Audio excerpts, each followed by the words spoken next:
Paris Club reformed, Vice President Osinbajo leads committee to resolve lingering disputes.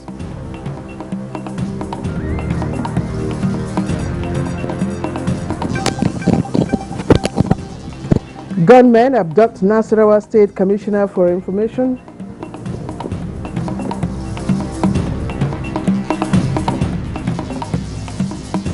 Also coming up, federal government moves to avert electricity workers' strike.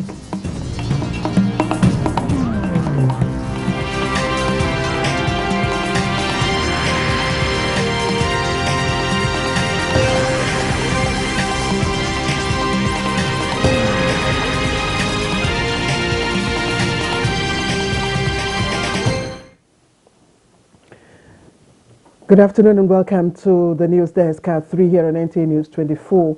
We're broadcasting live from our studios here in Abuja, the nation's capital. I am Claire Adelabu Abdulrazak. Now, in what could be described as a bold stance against malaria, a major public health challenge in the country, the federal government has inaugurated the Nigerian Malaria Council. President Muhammadu Buhari, who performed the ceremony, emphasized that eliminating the disease remains a priority in his administration's agenda. Our CDAS correspondent Adamu Sambo will bring us that report as soon as we get it. To other stories, the federal government has intervened to avert impending strike by the National Union of Electricity Employees. Minister of State for Power, Godi Jediagba, in a letter to the leadership of the union, explains that the federal government has taken cognizance of complaints raised by the union and is committed to preferring solutions that will be acceptable to all parties in the next 2 weeks.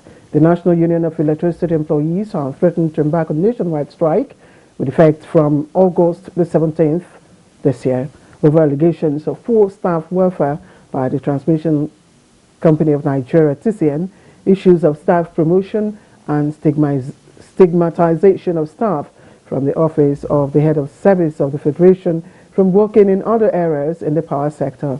Also of concern to the electricity workers is the inability of market operators to fund the payment of entitlement of former PHCN staff.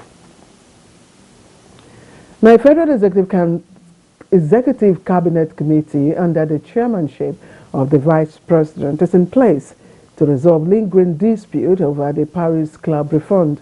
Attorney General of the Federation and Minister of Justice Abubakar Malami disclosed that the committee was constituted by President Muhammadu Buhari while explaining efforts to resolve the controversies surrounding the issue on Good Morning Nigeria Today. Our correspondent Kimini Williams monitored the program. I will take you through the judgment. As if appearing before a court of law, Minister of Justice Abubakar Malami tendered one document after the other as he removed the veil on the details surrounding the Paris Club refund and the consultant's claim to professional fees of $418 million. The summary of his submission was that the Association of Local Governments of Nigeria, ALGON, engaged the consultants to recover over deductions of over $3.188 billion due to them from the Paris Club refund. ALGON, he further submitted, was party to the litigations to secure the consultant's fee and also issued a letter of no objection to payment to consultants. The federal government, he said, engaged the DSS and EFCC to investigate and verify all the facts. When we eventually were confronted with this judgment, we took steps to find out whether there were some fraudulent undertones and engaged EFCC and DSS to look into it and advise us. And then we wrote and forwarded the reports to ALGON and Governors Forum. This is the situation we are in. What is your position? And then ALGON wrote by a letter dated September 8, 2017, that we have no objection. The minister says the president has set up a cabinet committee to ensure final resolution of the matter, so that the parties can now be brought to the table to deliberate on it out of desire for transparency and accountability. The president of the country, President Buhari, has a responsibility to call for an independent investigation. The Attorney General was urged to make all the information pertaining to the transaction available to the public whose interest needs to be served. It will be good for Nigerians to know all those documents that the Attorney General have displayed to Nigerians today it should be uploaded to the website. Let Nigerians continue the conversation. Even the court, where some of these judgments are entering into, as time proceeds, the people of Nigeria will begin to appear in those courts. So that we begin to demand that this culture of impunity will end. So it's not an issue that these few people can discuss and end. So the first thing is to have access to information. There has been a lingering face-off between the Nigerian Governors Forum and the Attorney General of the Federation over the payments to the consultants. In Abuja, Ikemini Williams, NTA News. And in case you missed the first edition this morning, you have another opportunity of doing so later today at 5 minutes past 5 on NTA News 24. Now, the National Insurance Commission has received marching orders to develop and implement policies geared towards repositioning and strengthening the insurance sector to enhance its contribution to Nigeria's gross domestic product, GDP. Minister of Finance, Budget and National Planning, Zainab Ahmed, threw the challenge when she received members of the board of NICON. Neka Oko reports. This is the first time the Minister of Finance is interfacing with the governing board of NICOM since her initial chat with them during their inauguration in May 2022. At that time, the minister had called the attention of the board to some issues of interest and concern in the insurance sector. After 2 months in the saddle, members of the board have returned to intimate the minister on the progress made. We are pleased to inform the minister that we are working hard to provide solutions to curb the ugly trend of insurance failure by way of instituting strong regulatory measures in the board. The board is working to sanitize the market and will be taking out companies that are not measuring up to expectation. First of all, your enforcement should be from within the industry. They must follow the guidelines of the Commission. We should address the issue of poor claim settlement to be able to make it interesting for citizens to want to comply with insurances. Yes. For her concerns to be converted to commendations, the minister says more insurance penetration would have been achieved. This, she believes, can happen if the Nigerian insurance industry is backed by appropriate regulatory policy guidelines, capital resources, and human capacity development. In Abuja, Neka Oku, NTA News. Some more business stories now. And the Central Bank of Nigeria, CBN, and West African Institute for Financial and Economic Management, WIFEM, are building capacity to drive regional development and fiscal discipline. This is with a view to strengthening budgetary framework and monitoring for WIFEM member countries to achieve better macroeconomic outcomes. Musa Abubakar reports. Worsening physical balance and growing deaths in developing countries are priorities West African Institute for Financial and Economic Management is keen to solve. This manpower training by the Institute is aimed at equipping trainees in budgetary frameworks and monitoring.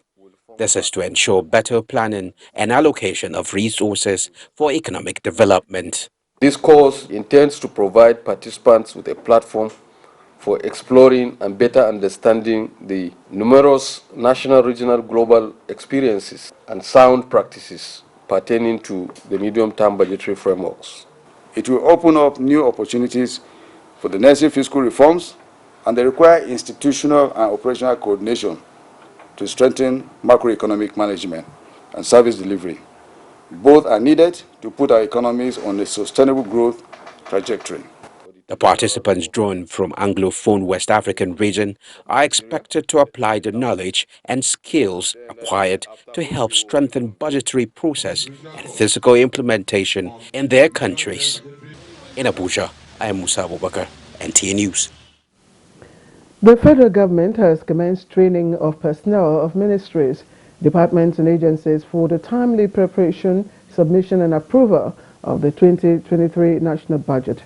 Bosede Ibo reports that the 2-day training taking place here in Abuja is based on the government's integrated financial management information system as part of its public financial management reforms.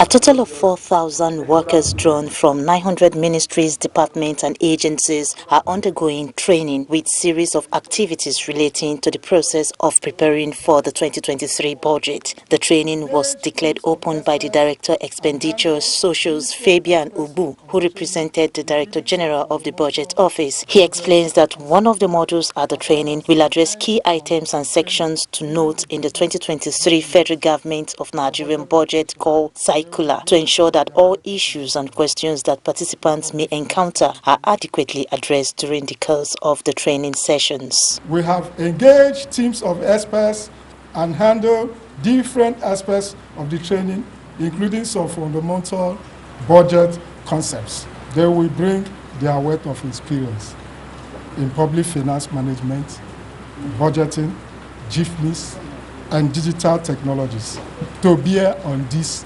program. Participants believe that the outcome of the training will enable them leverage on feedback and lessons learned from previous budget preparation exercises in order to improve on this year's exercise. My expectation from the training, I'm meeting up with the government policies one-on-one, that whatever revenue that is being implemented and is being generated should meet up with the expenditures of the offices and the parastatals, because it's very important. Encourage us to look at the pros and the cons, what we witness from the 2022 budget. It will make us make a correction, and so that we see what is in the government cover and see how it can be utilized. The goal of the training is to demonstrate government commitment in ensuring accountability and transparency, and provide continuous learning to equip budget personnel with the requisite knowledge, skills and tools they require to prepare and submit the 2023 budget on time. In Abuja, Boss Ede-Ebo, NTA News. The Hydroelectric Power Producing Areas Development Commission, HYPADEC, is leveraging advanced knowledge of procurement processes for implementation of its blueprint. To achieve this, an intensive training of its staff on provisions of Public Procurement Act 2007 is ongoing in Abuja.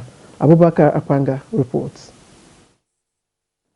Procurement in a formal establishment remains an integral process that facilitates project execution and deliveries in line with laid down rules and regulations. Once they go through this training, it will enable them to perform their duties in a much better manner. And as a young organization which is still finding its ropes, HYPADEC is engaging its staff on the provisions of the Public Procurement Act 2007 for transparent exercise. Most of the people you see EFCC chasing around may not necessarily be because they have stolen funds, but largely as a result of the lack of them not following the due process, that is, not following the PPA 2007. Our staff will be enlightened.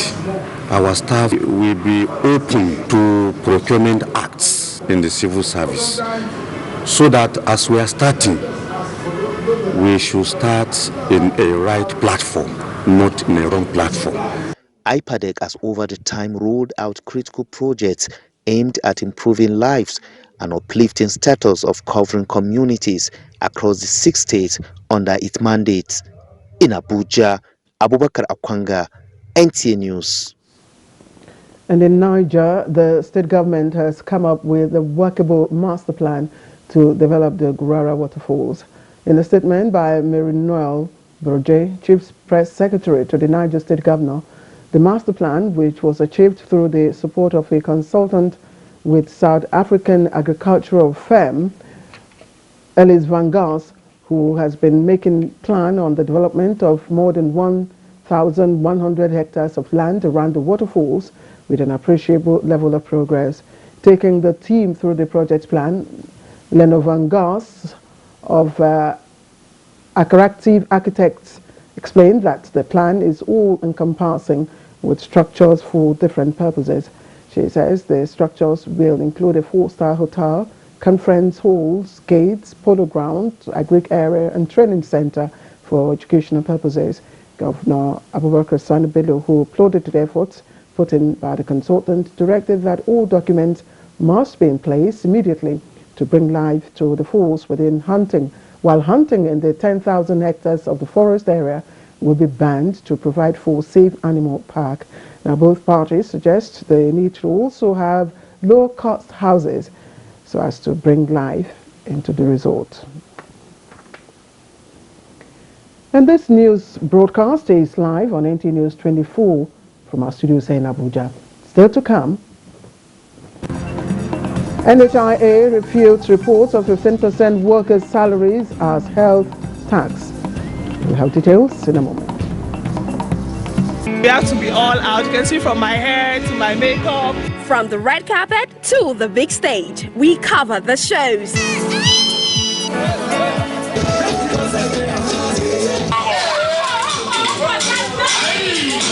We talk to the stars. We ride with the celebrities. My target audience is like the whole demographic. Where is your money coming from? How are you making the money? Entertainment stories of every genre, music, movies, fashion, lifestyle, all in a vibrant 25 minutes package. Click light on NTA. Long live NTA. How are you? NTA, respect, man, the legacy. That is how we roll. Join us on NTA News 24 every Saturday, 6:30 p.m. and on the network service of NTA every Friday, 10 a.m.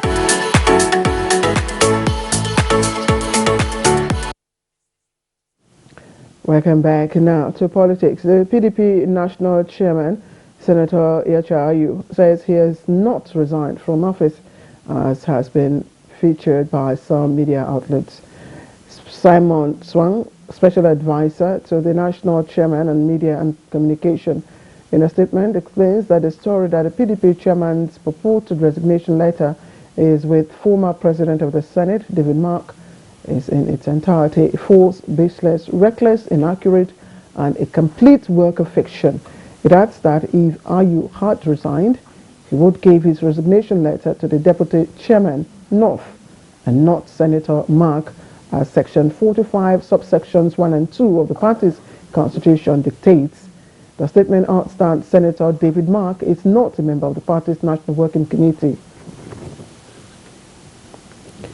And the presidential candidate of the Accord Party, Christopher Imumulen, has unveiled former Secretary to the Government of Zamfara State, Bala Bello Maru, as his running mate for 2023 presidential election.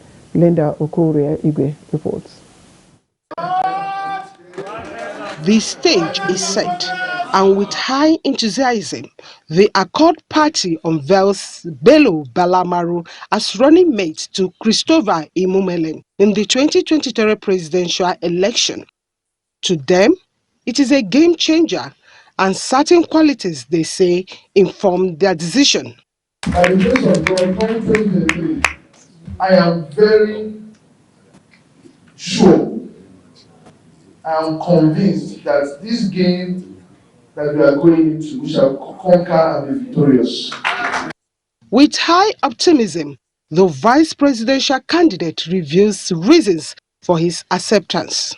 Based on discussions we had on where Nigeria was, where Nigeria is, and where Nigeria should be, he felt he was satisfied to pick me as his vice presidential running mate. And I pledge to work assiduously, faithfully, in order to see that our only digital candidate delivers on this mandate. So Accord is back again to reclaim the lost glories of this our great nation, Nigeria. And we believe it is the youth that can do this. Before unveiling of the vice presidential candidate, the party held its NEC meeting, where several issues were deliberated on how to move the party forward. In Abuja, Linda Okorie Igwe, NTA News. And leadership and members of the Allied People's Movement, APM, has formally endorsed a new constitution to guide the affairs of the party for the next 4 years. Now, this follows the party's second national convention held at the party's secretariat. The new constitution, thrown up via a unanimous decision, will afford the party an excellent opportunity to gain significant grounds in the political arena and possibly spring a surprise in the forthcoming 2023 general elections. By the grace of God, because with the confidence reposed in me by the members of the party, I have been re-elected with members of my NWC and other new members who came on board. We want to take Nigeria and take it back to Nigerians so that you'll be proud of Nigeria both internally and externally. Our chances are 100%. Because we are number one. This is the only party that is fielding female candidates. So, and by the grace of God, the women and the youth are the voting population in Nigeria today. Will explore that opportunity and make it a surprise to Nigerians and Africa. Thank you so much.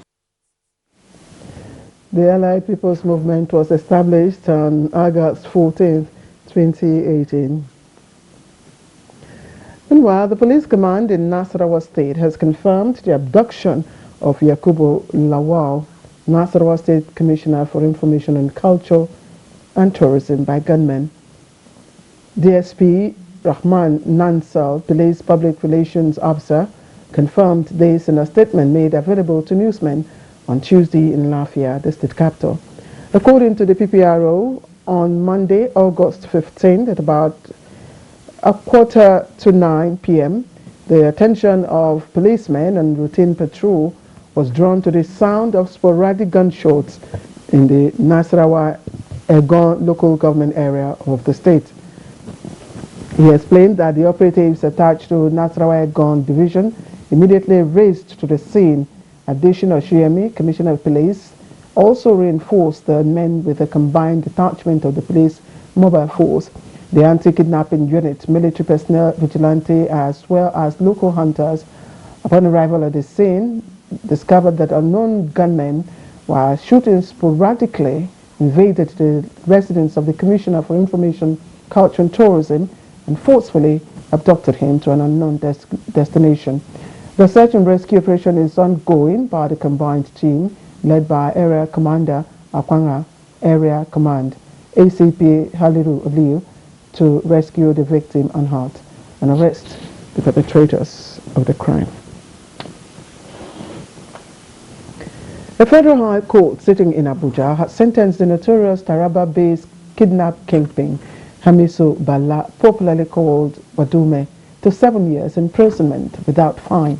The presiding judge, Justice Bintan Yako, in her judgment, said the court was satisfied that indeed Wadume was guilty of dealing in prohibited firearms and escaping from custody. Meanwhile, another defendant in the matter, Police Inspector Aliu Daje, is to serve 3 years imprisonment for tampering with police records to conceal the crime, while 3 other defendants are also to serve various sentences for their various roles in the crime. And the Director General of the National Health Insurance Authority, Professor Mohammed Sambo, says the National Health Insurance Authority NHIA Act does not have provision for imposing any kind of health tax on workers. Sambo made this clarification on the sidelines of the 16th Scientific Conference of the National Postgraduate Medical College, explaining that all stakeholders have been engaged with the aim of exposing various provisions of the law. The NHIA Act, which amongst other things makes health insurance mandatory for all Nigerians and legal residents, was signed into law on May 19, 2022 by President Muhammadu Buhari.